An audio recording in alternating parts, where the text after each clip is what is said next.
Imagine scrolling through your phone and suddenly seeing your own face attached to a crime you didn't commit. Yeah, that's exactly what happened to me. My name's Emily Carter. I was 23, living in Los Angeles, working a regular marketing job, trying to build something stable for myself. Nothing dramatic, just normal life. And in that life, there was one constant: my best friend, Vanessa. We met in college, shared notes, shared secrets, shared dreams. She knew everything about me, my routines, my habits, even the little way I tilted my head when I smiled in pictures. Back then, I thought that meant trust. Now I know it meant access. The first message came late at night. "Hey, is this you? Why are you asking me for money?" I frowned. Huh? I almost ignored it, thought it was just another random scam. But then I saw the screenshot. My face, my name, my pictures, but the account wasn't mine. At first, I tried to stay calm. Okay, fake account. Happens all the time. I reported it, blocked it, took a deep breath, moved on. But I couldn't move on because the messages didn't stop. They multiplied. "Emily, you said you were in trouble. I already sent you $200. Why are you not replying now?" My chest tightened. Something felt wrong. Not just random wrong, personal. That night, I couldn't even sleep. I kept refreshing my phone, reading the same messages again and again. My own face asking people for money, my name lying to strangers. It felt like someone had stepped into my life and was wearing it like a mask. I remember whispering to myself, "This isn't real, right?" But deep down, I already knew it was. So I started digging, and what I found made my stomach drop. There wasn't just one fake profile, there were multiple identities all built around me. Different usernames, same photos, same personality, same me.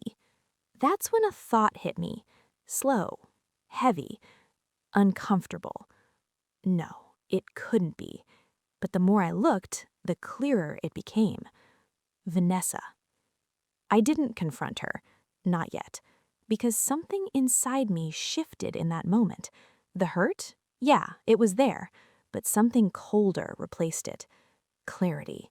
This wasn't random. This wasn't impulsive. This was planned. So instead of reacting, I started watching. I tracked patterns. Every fake account followed the same system: emotional hook, urgency, small financial request, disappear. Clean, repetitive, controlled. But then I noticed something else. One account stayed active longer than the others. More conversations, more risk. So I decided to step in, carefully. I created a fake profile, different name, different identity, but believable. And then I messaged her. "Hey, I think I know you." There was a pause, then a reply. "From where?" I smiled slightly. Hook set. Over the next few days, I let her talk. Watched how she built trust, how she mirrored emotions, how she slowly guided the conversation toward money. It was almost impressive and terrifying. But then came the first twist. She slipped. She mentioned a detail, something only Vanessa would know, a private joke, something I had never shared online. That was it. No doubt left. Still, I didn't stop, because proving she was behind it wasn't enough. I needed to prove everything. So I hired a cybersecurity consultant in San Diego. We traced IP addresses, login patterns, device signatures, and every road led back to her. But then we uncovered something worse. This wasn't just small scams. She had built a system, a network, even automated scripts that copied my old posts, my captions, my tone, to make everything feel real. She wasn't just using my face, she was becoming me. That's when the anger hit me. Not loud, not explosive, quiet, focused. So I built something better than anger: a trap. I created a target, a wealthy investor persona, desperate, vulnerable, perfect for her usual script. But behind that persona, an undercover investigator. Vanessa took the bait instantly. Of course she did. Greed doesn't hesitate. She followed the same pattern, same fake story, same urgency, same manipulation. But this time, everything was recorded.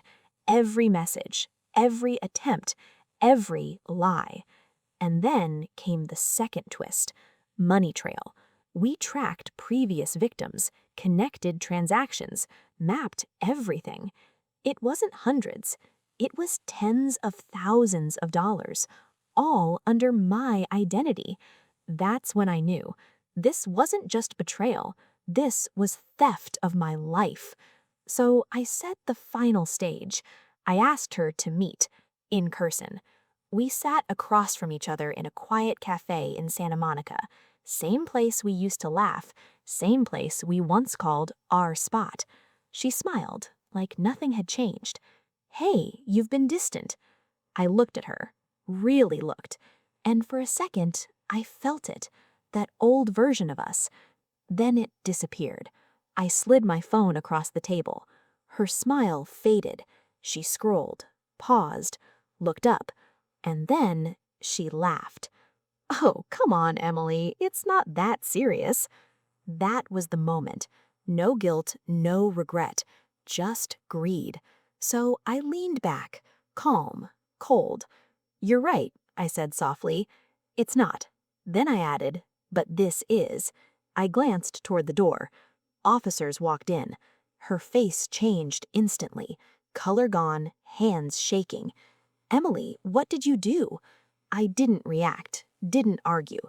I didn't do anything. You did. They arrested her right there. No shouting, no scene. Just silence. Later, everything came out. Fraud, identity theft, digital manipulation. She didn't just betray me, she tried to replace me. But here's the thing she forgot. No one knows you better than the person you tried to become. And that's exactly how I destroyed her. Today, her case is still ongoing. Serious charges, real consequences. And me, I got my name back, my identity, my control. But not my best friend. And honestly, that's the one thing I didn't want back. Because some people don't deserve forgiveness. They deserve exposure. And if there's one thing I learned, it's this. Trust doesn't ruin you. The wrong person holding it does. And once they break it, you end it.